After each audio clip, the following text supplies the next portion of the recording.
dice investigar. ¿Alguien tiene una versión que dice así? Ok, leamos. A ver, hermano Juanito. La hermana Xiomara siempre es muy participativa. Dice, gloria de Dios es ocultar un asunto, y gloria de los reyes el investigarlo. Va. Entonces, fíjese que es gloria de Dios encubrir. Pero dice la palabra, honra del rey. Yo le pregunto, ¿usted es un rey? Una reina, por supuesto, ¿verdad? Entonces quiere decir que nosotros, porque la Biblia dice que fuimos llamados de las tinieblas a su luz admirable para ser participantes de un reino de reyes. Real sacerdocio, dice, nación santa, ¿verdad que sí? Porque dice las escrituras que Él viene con un cinto con un cinto dorado en su pecho y en su muslo dice Rey de reyes y Señor de señores. Entonces, ¿usted qué es? Ay Dios, pero así con esa forma de creer, solo cuando le digo mi rey, ¿verdad? No, usted es rey para los varones, hay una reina para las mujeres. Entonces, hermano amado, nosotros somos reyes y sacerdotes. Por tanto, entonces, ¿qué debe de ser nuestra función? ¿Cuál debe de ser nuestra función? Escudriñar, investigar. Esa es la honra para nosotros. Mira, hay gente que dice, hermano, pero es que yo me he puesto a ver las escrituras y no encuentro nada, hombre. Pero es que investigue, es que siga usted, mire, agarre, hermano, a darle, y a darle, y a darle, y a darle, y a darle. Por lo menos a leer. Y después de eso el Espíritu va a empezar a, ¿te acuerdas de tal cosa? Oh, sí, pues. Y te acuerdas de aquel versículo. ¡Ah, de veras! Y entonces ya va uno entendiendo. Eso significa la honra. Porque el Señor viene, hermano, y nos pone a nosotros, mire, Él encubre las cosas. Y dice, ahora, a ver, tengo una trivia para ustedes. Y entonces el Señor viene y de esa manera, voy a decirlo así, y óigame por favor con oídos circuncidados, Él nos hace partícipes en juegos como ese. ¿Usted ha jugado Guess the Word? ¿No sabe qué es Guess the Word? Es así como que usted tiene que adivinar, no es buena la palabra, pero adivinar la palabra que le están diciendo. De repente le ponen ahí, qué sé yo, es de color blanco, está en los cielos. ¿Ya ve? Fácil, ¿verdad? Pero entonces le dieron pistas. Es igual como el Señor lo hace. Gloria de Dios es encubrir un asunto. Entonces, aquí lo puso todo. ¿Cuál es el asunto que nosotros tenemos que ver? Lo que está detrás de la palabra. Entonces, ¿qué hay que hacer para ver lo que hay detrás de la palabra? Investigarlo. Ok, entonces, ¿para qué? Para tener conocimiento. Por eso, añádale a la excelencia esa investigación. Añadámosle más bien, porque no solo usted, nosotros también, y más nosotros como ministros debemos de hacerlo con mayor diligencia. Entonces, dice la palabra, después de eso, investigación, descubrimiento. Usted descubre. ¿Por qué? Porque es quitarle un velo. Descubrir algo que es sacarlo a luz, pues. ¿Verdad que sí? Ahora, ¿cómo sacamos a luz nosotros? ¿Cómo sacamos a luz? ¿Cómo saca usted a luz algo? Cuando usted lo descubre, cuando usted lo saca de donde estaba. La Biblia dice algo. La Biblia dice que una lámpara no se hizo o no se enciende para ponerla debajo de la cama, sino que se pone en alto. Entonces, ¿qué tenemos que descubrir nosotros delante de la gente? La luz. ¿Y qué es la luz? La palabra del Señor. Y yo mismo, porque el Señor dijo, yo soy la luz del mundo. Pero cuando se iba a ir, dijo, ahora vosotros sois la luz del mundo. ¿Por qué? Porque tenemos la palabra dentro de nosotros. Eso es cuando tenemos la palabra dentro de nosotros. Pero cuando no tenemos la palabra, ¿qué podemos dar?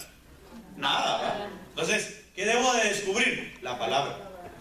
Debo de ver, aquí hay luz, aquí hay más luz. Por eso dice la Biblia, en tu luz veremos más luz. Mientras más yo investigo, más descubro. Amén. Y por último dice la clasificación. Es decir, el Señor nos va poniendo en el orden, ¿verdad? Oh, por eso entiendo ahora que los cielos y la tierra fueron al principio. ¿Por qué? Porque sencillamente Génesis nos habla a nosotros de los orígenes, de los principios, de qué es lo que hace el Señor. Cuando yo nazco de nuevo, el Espíritu del Señor está sobre mí y Él lo que está haciendo es formando, sacando otra vez tierra para que venga la palabra del Señor, caiga sobre mí, fructifique. Estoy investigando, estoy descubriendo y estoy clasificando que desde el origen, desde el inicio, es el plan de Dios para la salvación y para el crecimiento y la fructificación de mi vida. Amén. Amén. Ok, pero sigamos pues. Miren, dice, yo apunté estas cosas. Esto implica entonces que nuestro conocimiento debe ir más allá. Ahora, si nuestro conocimiento debe de ir más allá, ¿cómo le hacemos para poder tener? Porque el conocimiento, yo le estoy hablando del conocimiento que está en la palabra, que es lo que tenemos frente a nosotros. Pero ¿qué hay más allá? Debe de haber algo más para poder entender lo que tenemos dentro de la palabra misma. Ahora, el Señor dijo algo bien especial con respecto de las parábolas. Y dijo, las parábolas a ustedes les fue dado conocer. ¿Verdad que sí dijo? A ustedes les fue dado conocer las parábolas para que entiendan las cosas del reino. Entonces, o los misterios del reino. Entonces, ¿hacia dónde fueron los discípulos? Para poder entender más allá. Porque ellos, miren, ellos andaban con el Señor Jesús, ¿verdad que sí? Ellos andaban con el Señor Jesús. Vino el Señor y empieza a hablar la parábola del sembrador. Y después dice, sin esta parábola no se entiende nada. Si no entendieron esta parábola. Así que les preguntó a sus discípulos, ¿ustedes entendieron? Oh. Bueno, vamos. Y se fueron. Ya cuando iban a la casa de regreso, todos van a codearse. Pregúntenle, mucha, porque no entendimos. ¿Vos entendiste, Juan? No, no entendí. ¿Y vos? Tampoco. Jacob, menos. Tomás, incrédulo. Judas, ese solo plata. Entonces, hermano, ¿qué pasó?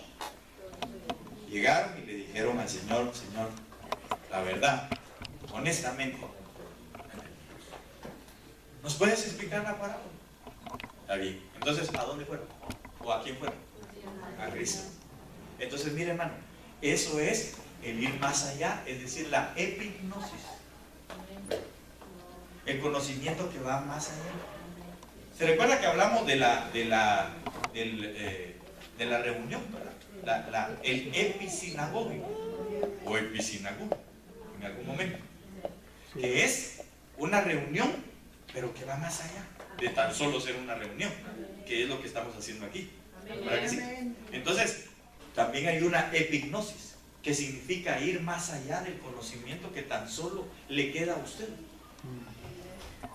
¿A quién debemos de ir entonces para entender más allá? A Cristo Jesús. Quiere decir entonces que cuando nosotros nos acercamos al Señor Jesucristo, empezamos nosotros a entender más las cosas. Amén. Vamos más allá del conocimiento. Amén. Okay. Necesitamos entonces eso, acercarnos, ir más allá. Por eso es que cuando nos acercamos al Señor, nuestro conocimiento, es decir, la gnosis, se transforma en una epignosis. Amén. Amén. Que es un conocimiento superior. Y ya hablamos de lo que Lucas dice, como comienza, Lucas 1:3, hablamos también de lo que el rey, la gloria del rey, etc. Okay. Entonces, miren, continuemos. ¿Quedó claro lo del conocimiento? Amén. Yo sé que hay muchas cosas más que hablar del conocimiento, pero sin embargo, quizá le quiero dejar nada más algo para que usted de ahí parta a su investigación. Ok, entonces, dice, después al conocimiento, el conocimiento hay que añadírselo ¿a qué entonces? A la virtud, ¿verdad? Si la virtud es la excelencia, quiere decir que cuando le añadimos el conocimiento, se acelera nuestra virtud, es decir, nuestra excelencia. ¿Por qué? Porque mientras más uno conoce del Señor, más quiere de Él. Entonces más se acerca. Entonces el Espíritu dice, así es más fácil, lo voy trabajando porque se va acercando. ¿Sí me doy a entender? Ok.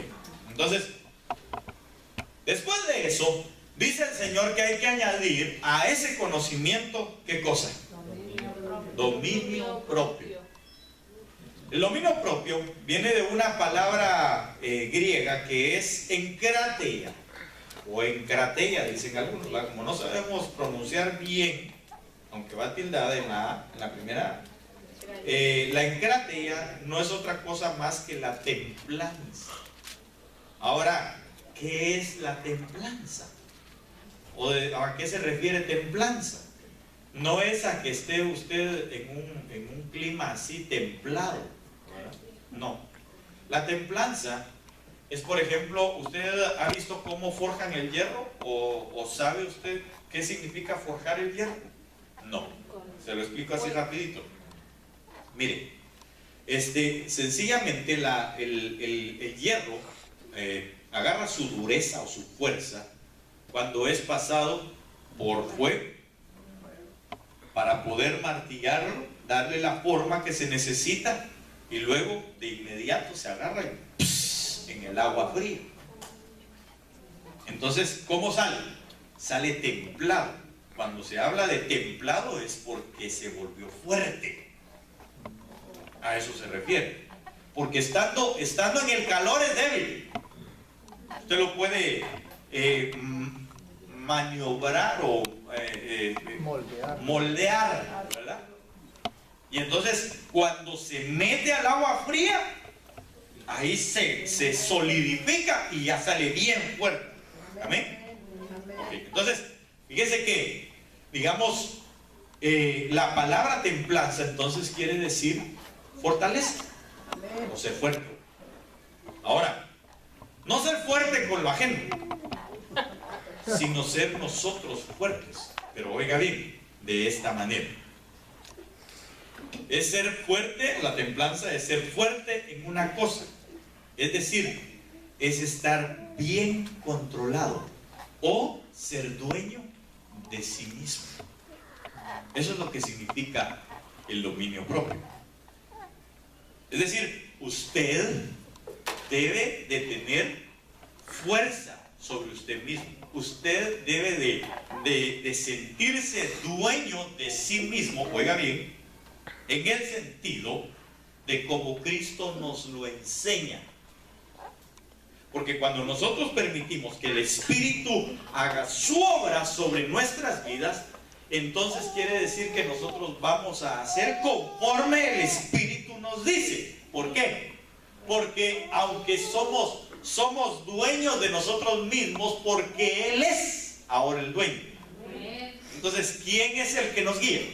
Él. Pues como es dueño de nosotros entonces hacemos lo que Él dice que tenemos que hacer, porque Él es dueño de nosotros mismos.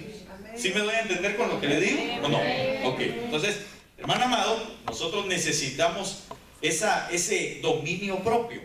Ahora, si alguien busca 2 de Timoteo, capítulo 1, verso 7, y es algo que a mí me gusta mucho, yo a veces lo repito y a veces se lo he dicho, pero me gusta mucho porque dice la palabra del Señor, si alguien lo tiene para... 2 de Timoteo, capítulo 1, verso 7. Segunda carta de... Permítame. Porque no nos ha dado Dios espíritu de cobardía, sino de poder, de amor y de dominio propio. Amén. Tal vez leamos el 6. Por lo cual te aconsejo que avives el fuego del don de Dios que está en ti por la imposición de mis manos. ¿Y luego? Porque no nos ha dado Dios espíritu de cobardía, sino de poder, de amor y de dominio propio. Ok, entonces, mire pues, le dice el apóstol Pablo a Timoteo, aviva el fuego del don de Dios que hay en ti por imposición de mis manos. ¿Verdad que sí? Amén. Y seguido de eso entonces le dice Porque no nos ha dado Dios un espíritu de cobardía, sino de poder, de amor y de dominio propio. Entonces yo apunté aquí, este es uno de los 3 espíritus que nos permiten echar fuera de nosotros la cobardía. ¿Pero qué cobardía? La cobardía que no nos permite avivar el fuego del don de Dios que hay en nosotros. Porque, hermano, óigame, déjeme decirle algo. Dios ha puesto un don en usted, ¿verdad que sí? Amén. Pero a veces nosotros decimos, no, es que lo que pasa es de que si yo digo algo, si yo cuento algo, los hermanos no me creen. Si yo profetizo, no quieren que yo profetice. Si yo hago tal cosa, no les interesa.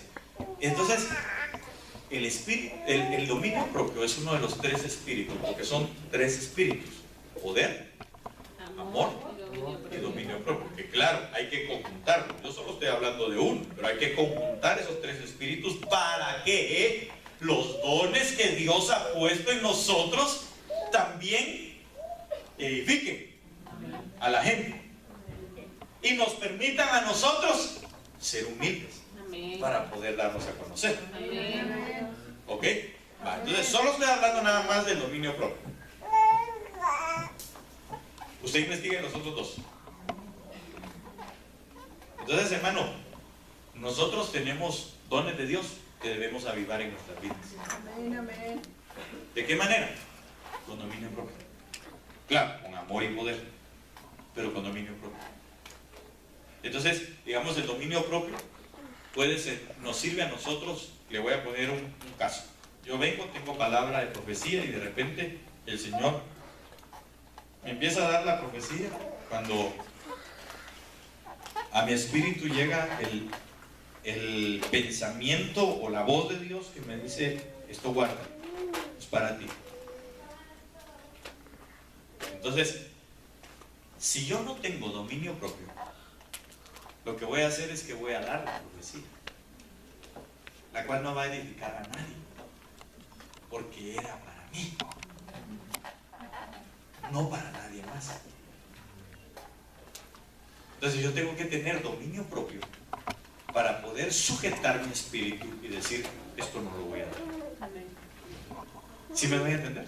Entonces yo tengo que, en los dones que yo tengo que saber el momento en el que debo de decir: ahorita no los voy a exhibir.